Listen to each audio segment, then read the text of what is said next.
watching and staying and hopefully enjoying. Any questions? How long did it take you to do that? It was a year of filming and then a year of post-production. And we completed in January of this year. How did you find all of your people? Like, how did you know where to go to talk to these people? It was literally a domino effect. So we first went to Alabama and Tennessee, where we had Amy Catherine Flynn and Matthew Paul Turner scheduled, and I found them through blogs, and Amy Catherine Flynn was on American Idol, and so I just contacted her, and she agreed to do it. And so when and then I found the McCalls, the Purity Ball family, on the father's blog, who blogged about going to the Purity Ball. So it was just a lot of internet searches. And when we got to Tennessee, then he led us to a lot of our other interviews. So the frat boys were from his fraternity, and then the pregnancy center was right next door to them. So we just, every next interview, it led to the next one. And we didn't have a script. We didn't know where. All we had was the idea of making a documentary about the Purity Ball, and it just led into us discovering how it's such a bigger issue than just the Purity Ball or the silver ring thing, that it's sex education as a whole and how it leads to poverty and sexual abuse and all these other things that we didn't know was linked to. That one lady that had the 5 children, she had so many stories to tell. I know, and that was so many more that we couldn't include. Yeah. Kathy, did you find it hard to get people to open up to you, or do they seem to be very forthcoming? You do have to wait a while. I mean, each interview we had them on film at least 2 to 4 hours. So each person we interviewed had that long of an on-film interview, and then we also talked to them before and after and really got to know them. But I wanted to ask them their story on camera, so I didn't get their story until we started. But was it easy to get them to open up? Or? It was when you give them the time. So if you sit long enough with them, and the first hour or two, we usually don't use anything from it because they're still very stiff and not comfortable on camera. But I think once you start talking to them just as a friend, not as like you're on 2020, but just talking, and they loosen up. So. Excellent. First, I want to say that it was not anything like I expected, and I mean that in a very good way. Okay. Because I think you did a very good job of very even-handedly presenting all this. There's not just 2 sides. There's lots of sides. And I'm just curious, of the people that you talked to and who have very strong opinions that we saw, did they feel, have they seen it? What did they think of it? Did they not like that the other side was represented as well as they? That's a great question and hard to answer. There were a couple interviews that were wishing it was more their side. And, I came out of the abstinence program, so when I was interviewing people who were doing that, and they knew my history, they thought I was making a film about, Purity Ball, in support, but we were just doing it for, fly on the wall, getting all the different sides. And so they would often assume, a certain way, and then when they watched the film, they're like, oh, I thought it was, like a promo for what we're about. Same with comprehensive side, they were surprised how much time we gave to the abstinence side and really let them explain where they're coming from. So yeah, it was difficult. And then the women that we interviewed, we had a lot of personal stories from women, and I think they didn't realize how broad of the issue we were going to make it. Yeah, they were all a little surprised, but we didn't get any really negative comments from them. I don't know if that answers your questions. What led you to Vegas? Vegas, I lived in Vegas for a little bit, so I definitely, and when you're talking about sex in America, I think you need to go to Vegas. That's pretty much the epicenter of culture and media, and how, especially my generation, is growing up with MTV and Lady Gaga and all these things. I mean, we're numb to it now. Well, I found it ironic. My wife has a half-sister that rebelled at an early age and took off, and at age 13 she was a mother, and she now lives in Vegas with her 4 or 5 or 6 children. Wow. Yeah, the top 3 states for teen pregnancy are Arizona, Nevada, and New Mexico. New Mexico. For this year. It's actually Or last year. Yeah, so Oh, no, I was just gonna, I'm gonna be in Vegas next week. And just wanted to know where to go. My wife and I've been married 19 years, so I might need that lessons, place or whatever. Good thing she isn't here.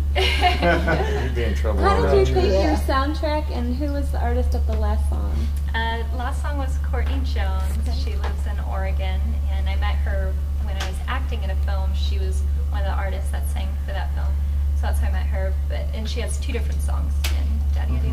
I recognize the That's words great. of them. Yeah, and then everyone was either a friend of mine, except for 2 different artists we had to pay for. But otherwise, it was all friends that were willing to be a part of it. That's great. To do it over 2 years, as you said, filming and then editing, how did you, and the energy is really good. There's, to me, nothing dragged.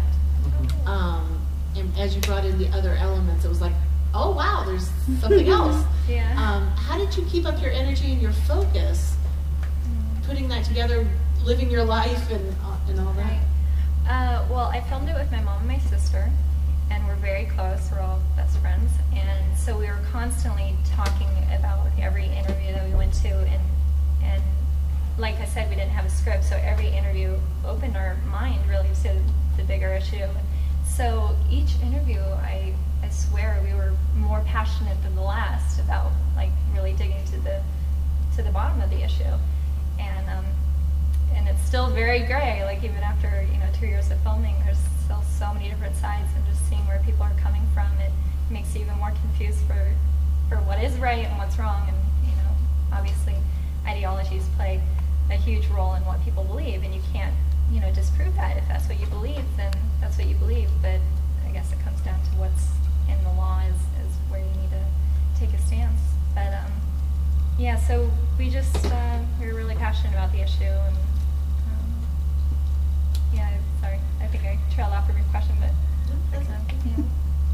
I thought the film was really unrushed. I mean, when I was watching it, I thought that you really showed respect for all the people you were talking to, and I like that. That it just felt unrushed, like you just were really into it and listening. Thank you. Yeah, and that was something we had to be really careful about, was not editing people out of context. So, we'll have one long shot that we never cut, just so you know what they said before and after, and that's why they said what they did. We never wanted to pull out, a great little clip and put it somewhere else and make it seem like it's about something else. But so that's why a lot of our shots are very static and just let them talk. Yeah, and I love the segues because it gives you time to think about what just took place in that conversation before, because you had some driving scenes and some out of focus stuff, and then it kind of blends into focus, and it all makes sense. I liked it a lot. Thank you. It really unfolded. I mean, it didn't look like you went in with preconceived ideas about anything. It just kind of unfolded as your story. I'm very glad you got that, because that's what we're going for. You never know if people really get it. But How in the world did you get permission from Disney? the Fair Use Act for documentary films, it's brilliant. Yeah, so basically anything that's considered culture or media, you have the right to use in a documentary. Wow. But Disney is one of the very, you had to be careful about Disney, but if you're presenting it as part of culture, which was our point, is that girls are raised to believe that there's a Prince Charming for us, and it's a happily ever after. And There isn't? Let's talk after this. That's why I'm Yeah, and that was a big, issue we had to explore too. And as we, kept filming, we learned that all these girls, everyone we interviewed, was raised in a religion. None of them were atheists, and most of the girls were very idealistic about love and marriage, and then Amy Catherine's mom, as you heard off screen, had different experiences with it. So. How's Penny doing these days? Oh, Penny. She's one that has kind of fallen off the radar out of all of them. But she has a great job, so she's doing well on her own still. Yeah, why do you ask? She just seemed really, the last shot of her, I mean, the film doesn't end, it's her shot and then it goes to credits. Mm-hmm. I mean, that's a pretty sad thing to see. I wonder, you know, if 2-year project, that maybe there's some uptick to her life, you know, like she just seems at a very low point there. And Penny's actually, I wish you guys, I mean, if you would want to see all the raw footage, because their story is so much larger than, you know, what we're able to show. But Penny is an extremely intelligent girl, younger than I am, and she has done very well for herself, and I think she's kind of become burned by relationships after that experience. And it still really affects her, like you saw in her interview, that it's something that just kind of stays with her, that she's worried that she's done something wrong and she'll never be forgiven. So, and I think that speaks largely, not just for her story, but, you know, for a lot of girls who grow up thinking, don't do it, and if you do, then it's like, you have to live with your consequences. And so that was her place in the film, was just to show that. But it happens to a lot of girls. So. Oh, and Pete Fogel was the composer on the film. A little bit of it.